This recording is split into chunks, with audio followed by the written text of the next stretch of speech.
नमस्कार। Polka by the women for the women में मैं डॉक्टर वंदना। आज हम जानेंगे कि मेल इनफर्टिलिटी क्या होती है, इसके कारण क्या होते हैं और इसका डायग्नोसिस क्या होगा।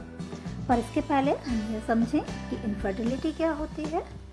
यदि कोई कपल 1 ईयर से फ्रिक्वेंटली अनप्रोटेक्टेड इंटरकोर्स कर रहा है और प्रेगनेंसी नहीं हो पा रही है तो इसे इनफर्टिलिटी कहते हैं। यह इनफर्टिलिटी यदि मेल के कारण है, इट मीन्स यदि मेल पार्टनर में प्रॉब्लम है जिसके कारण प्रेगनेंसी नहीं हो पा रही है तो इसे मेल इनफर्टिलिटी कहते हैं। इनफर्टिलिटी के 30% केसेस में फीमेल में प्रॉब्लम होने से प्रेगनेंसी नहीं हो पाती है और 30% केसेस में मेल में प्रॉब्लम होती है जिसके कारण प्रेगनेंसी नहीं हो पाती और 40% केसेस ऐसे होते हैं जिसमें दोनों में ही कोई ना कोई प्रॉब्लम होती है जिसके कारण प्रेगनेंसी नहीं हो सकती है।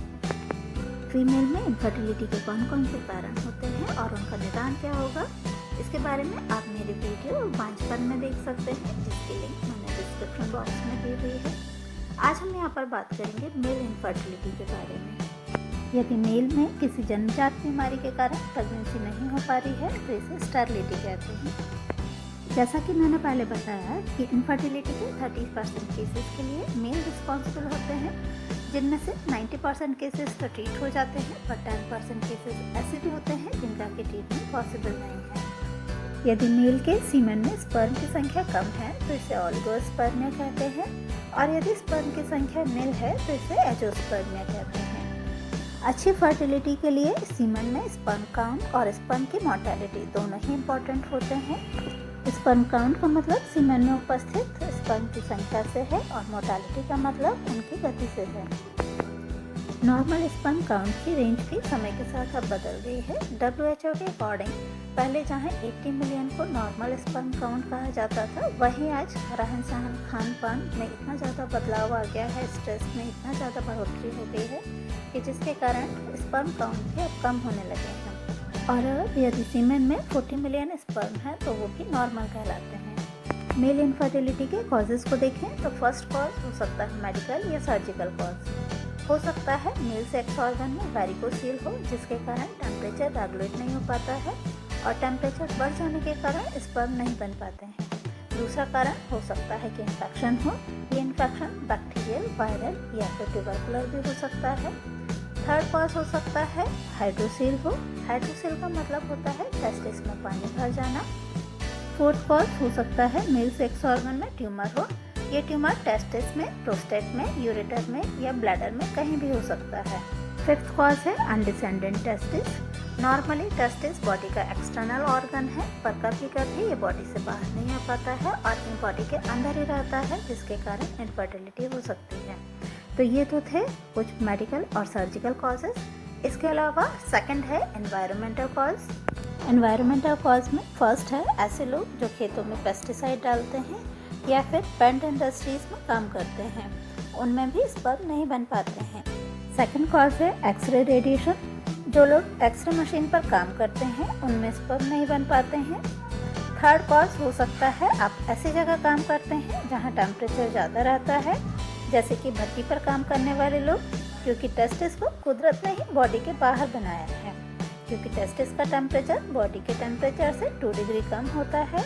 ऐसे में यदि आप गर्म जगह काम करते हैं तो टेस्टिस का टेम्परेचर बढ़ जाएगा और स्पर्म नहीं बन पाएंगे।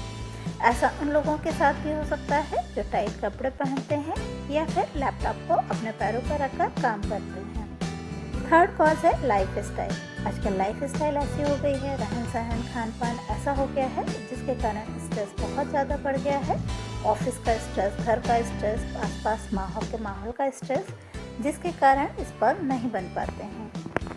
इसके अलावा बीड़ी, सिगरेट, तंबाकू और अल्कोहल के सेवन से भी स्पर्म की संख्या और मोर्टेलिटी कम हो सकती है। तो ये तो थे कारण जिनके कारण मेल इनफर्टिलिटी होती है। आइए अब देखते हैं मेल इनफर्टिलिटी के लिए इन्वेस्टिगेशन कौन कौन से करवाएंगे। सबसे पहले सीमेन एनालिसिस करवाया जाता है। सीमेन एनालिसिस जब भी आप करवाएं तो 3 डेज पहले तक कोई फिजिकल रिलेशन नहीं बनाना है। यदि सीमेन एनालिसिस की रिपोर्ट में कोई गड़बड़ी आती है तो इसके बाद ही मेल सेक्स ऑर्गन के सोनोग्राफी करवाई जाती है और ब्लड टेस्ट करवाए जाते हैं। ब्लड टेस्ट में हार्मोनल टेस्ट होते हैं। तो ये तो थे कुछ टेस्ट जो कि मेल इनफर्टिलिटी के लिए करवाए जाते हैं।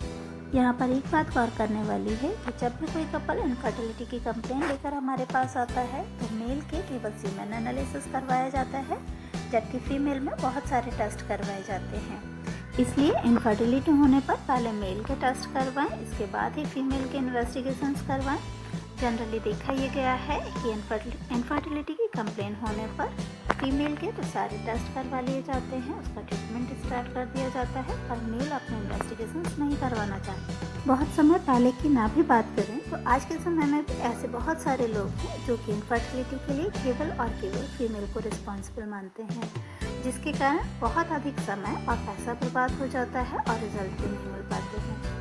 जबकि मैंने स्टार्टिंग में ही बताया कि मेल और फीमेल दोनों ही 50-50% रिस्पॉन्सिबल होते हैं इनफर्टिलिटी के लिए। इसलिए आप जब भी इनफर्टिलिटी का ट्रीटमेंट स्टार्ट करवाएं, सबसे पहले मेल पार्टनर के इन्वेस्टिगेशंस करवाएं, इसके बाद ही फीमेल का। हेल्थ रिलेटेड किसी भी क्वेरीज के लिए आप मेरे कमेंट बॉक्स में जाकर कमेंट कर सकते हैं। धन्यवाद।